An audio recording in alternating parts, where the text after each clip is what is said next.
Hey there. Need funds for a home project, debt consolidation, or a big expense?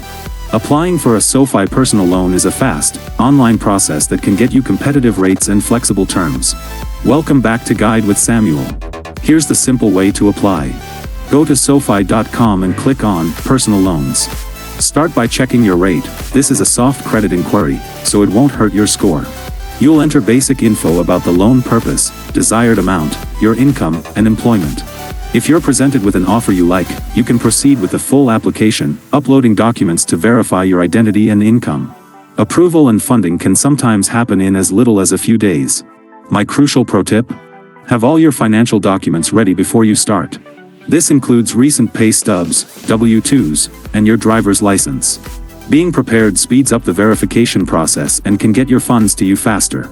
Just like that, you can access the funds you need with a clear, fixed repayment plan. What would you use a SoFi personal loan for?